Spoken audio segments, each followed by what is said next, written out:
नमस्कार दोस्तों, welcome to SG Edu Centre daily current affair. SG Edu Centre daily current affair में आप सबका स्वागत है। आज है 25 मार्च और 25 मार्च के जो भी इंपॉर्टेंट करंट अफेयर उसको हम लोग एमसीक्यू के थ्रू देखने का प्रयास करेंगे। आइए शुरू करते हैं। आज का कोटेशन है, don't let the noise of others opinions drones out your own inner voice. दूसरे की राय के शोर को अपने अंदर की आवाज को दबाने मत दो। फ्रेंड्स, हम लोग 24 मार्च के जो भी इंपॉर्टेंट करंट अफेयर देखे थे उसको शॉर्टली में रिवाइज कर लेते हैं। गोइबिबो ने अपना ब्रांड एम्बेसडर किसे बनाया है? ऋषभ पंत को। दुनिया की पहली गुलाबी सुंडी प्रतिरोधी अनुवांशिक रूप से संशोधित जीएम कपास किस स्थान द्वारा विकसित किया गया है? तो सीएसआईआर राष्ट्रीय वनस्पति अनुसंधान यानी एनबीआईआरए के द्वारा। किस राज्य सरकार ने बियॉन्ड स्क्रीन्स पहल शुरू की है ताकि डिजिटल निर्भरता को कम किया जा सके? कर्नाटक सरकार। संसद भाषणी पहल जिसका उद्देश्य एआई आधारित इन हाउस समाधान विकसित करना है, किन संस्थाओं द्वारा संयुक्त रूप से शुरू किया गया? लोकसभा सचिवालय और इलेक्ट्रॉनिक्स एवं सूचना प्रौद्योगिकी मंत्रालय द्वारा। हाल ही में एनआईआईटी विश्वविद्यालय के कुलाधिपति के रूप में किसे नियुक्त किया गया है? अमिताभ कांत को। अमेरिका ने किस देश के पूर्व राष्ट्रपति क्रिस्टीना फर्नांडिस के देश में प्रवेश पर प्रतिबंध लगा दिया है? अर्जेंटीना। इस वर्ष का ज्ञानपीठ पुरस्कार किसे दिया गया है? विनोद कुमार शुक्ल को। 58 फीट ऊंची पोटी श्री रामुलु की प्रतिमा कहां स्थापित की जाएगी? आंध्र प्रदेश में। हाल ही में एआई क्लाउड वायु किसने लॉन्च किया है? टाटा कम्युनिकेशन लिमिटेड ने। चीन ने 12,900 किलोमीटर का अंतर महाद्वीपीय ultra secure quantum satellite link किसके सहयोग से स्थापित किया है? तो दक्षिण अफ्रीका के।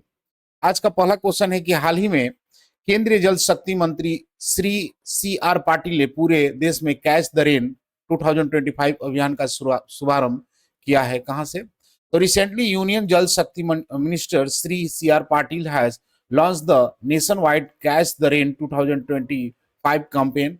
Option A Punjab, option B Haryana, option C Rajasthan और ऑप्शन डी गुजरात। तो इसका सही आंसर है फ्रेंड्स हरियाणा से। आपको केंद्रीय जल शक्ति मंत्री श्री सी.आर. पाटिल ने पूरे देश में कैच द रेन 2005 अभियान की शुभारंभ किया है। फ्रेंड्स, केंद्रीय जल शक्ति मंत्री सी.आर. पाटिल ने इस अभियान की शुरुआत हरियाणा से की है। इस अभियान का मुख्य उद्देश्य वर्षा जल संरक्षण को बढ़ावा देना और जल संसाधनों को मजबूत करना।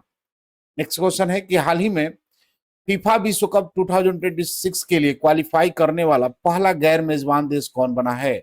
यानी who has become the first non-hosting country to qualify for FIFA World Cup 2026? Option A Japan, option B India, option C France और ऑप्शन डी आपका इंग्लैंड। तो इसका सही आंसर है फ्रेंड्स जापान जो है वो फीफा विश्व कप 2026 के लिए क्वालिफाई करने वाला पहला गैर मेजबान देश बन गया है। फ्रेंड, जापान ने 20 मार्च को सैतमा स्टेडियम में बहरीन को 2-0 से हराकर 26 फीफा विश्व कप के लिए क्वालिफाई किया है। दाइची कमाडा और टेकफुसा कोबो ने दूसरे हाफ में गोल किए जिससे जापान की जीत सुनिश्चित हुई। नेक्स्ट क्वेश्चन है कि हाल ही में किस राज्य में मुख्यमंत्री, मंत्रियों और विधायकों के वेतन में 100% वृद्धि की मंजूरी दी गई है? यानी in which state has 100% hikes in the salary of CM, ministers and MLA been approved recently? Option A Gujarat, option B Karnataka, option C Haryana और option D none of this. तो इसका सही आंसर है फ्रेंड्स कि कर्नाटक गवर्नमेंट ने राज्य के मुख्यमंत्री, मंत्रियों और विधायकों के वेतन में 100% को मंजूरी दी है।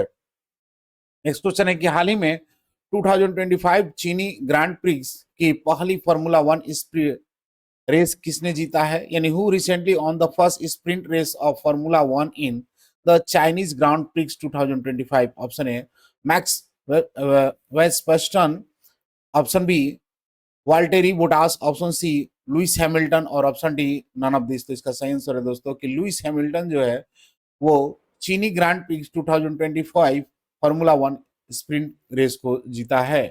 फ्रेंड्स, स्प्रिंट रेस 22 मार्च 2025 को संघाई इंटरनेशनल सर्किट में आयोजित की गई जिसे लुइस हैमिल्टन ने पोल पोजीशन से शुरू करते हुए जीत दर्ज की है। हैमिल्टन के बाद मैकलेरन ने ऑस्कर पियास्त्री दूसरे स्थान पर और रेड बुल के मैक्स वेस्टमैन तीसरे स्थान पर रहे हैं। नेक्स्ट क्वेश्चन है कि वाटर डेवलपमेंट रिपोर्ट 2025 किसने जारी की है? यानी who has release the water development report 2025, option A World Bank, option B UNEP, option C WHO और ऑप्शन डी यूनेस्को। तो इसका सही आंसर है फ्रेंड्स कि यूनेस्को ने वाटर डेवलपमेंट रिपोर्ट 2025 को जारी किया है। फ्रेंड्स यह रिपोर्ट 21 मार्च को जारी की गई, जो विश्व ग्लेशियर दिवस और विश्व जल दिवस के साथ मेल खाती है। 2025 की रिपोर्ट का वार्षिक पर्वत और ग्लेशियर जल टावर है, जो पर्वतीय जल स्रोत विशेषकर अल्पाइन ग्लेशियर के महत्व पर प्रकाश डालती है। नेक्स्ट क्वेश्चन है कि ट्यूनिसिया के नए प्रधानमंत्री के रूप में किसे नियुक्त किया गया है, यानी who has been appointed as the new prime minister of the Tunisia. Option A Kamel Madouri, option B Sara Zaafrani Zenzri, option C सलाह जाउरी और ऑप्शन डी कैस सईद। तो इसका सही आंसर है दोस्तों कि सारा जफरानी जेंजरी जो है वो ट्यूनिसिया के नए प्राइम मिनिस्टर्स के रूप में नियुक्त किए हैं।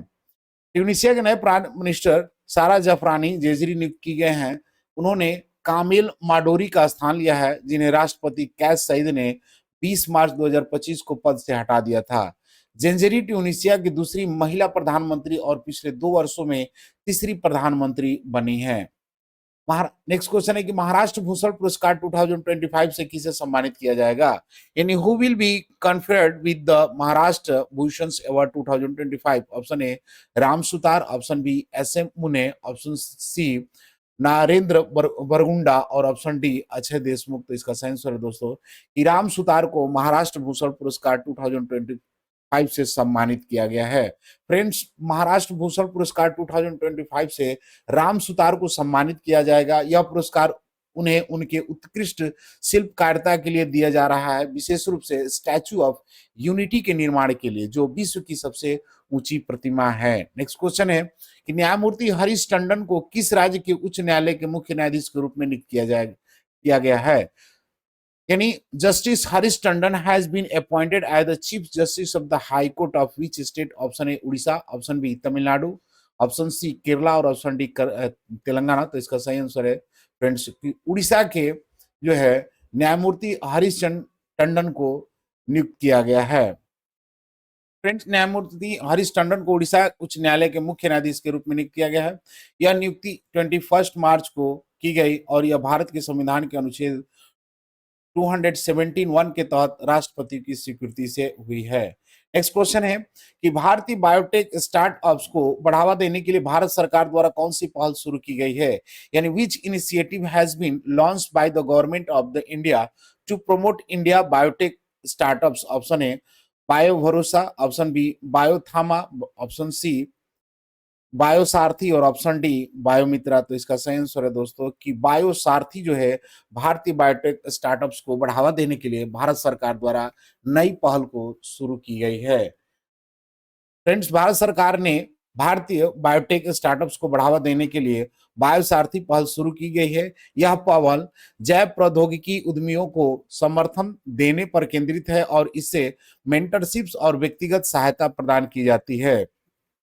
यह पहल युवा उद्यमियों को उनके व्यावसायिक विकास में महत्वपूर्ण मदद प्रदान करती है। नेक्स्ट क्वेश्चन है और आज का अंतिम क्वेश्चन है कि पर्पल फेस्ट 2025 का आयोजन कहां किया गया, यानी purple fest 2025 was organized in option A Gujarat, option B Madhya Pradesh, option C Goa और ऑप्शन डी न्यू दिल्ली। तो इसका सही आंसर है फ्रेंड्स कि न्यू दिल्ली में पर्पल फेस्ट 2025 का आयोजन किया गया है। फ्रेंड्स पर्पल फेस्ट 2025 का आयोजन नई दिल्ली में किया गया है, विशेष रूप से राष्ट्रपति भवन के अमृत उद्यान में 21 मार्च को किया गया। यह उत्सव समावेशिता, दिव्यांगजनों के सशक्तिकरण को बढ़ावा देने के लिए आयोजित किया गया था, जिसमें 23,500 से अधिक जो कंटेस्ट उन्होंने भाग लिया है। फ्रेंड्स लास्ट वीडियो क्वेश्चन था कि 58 फीट ऊंची पोटी श्री रामुलु की प्रतिमा कहां स्थापित की जाएगी, तो इसका सही आंसर है ऑप्शन डी आंध्र प्रदेश में। आज का क्वेश्चन है कि ट्यूनिसिया के नए प्रधानमंत्री के रूप में किसे नियुक्त किया गया है। ऑप्शन ए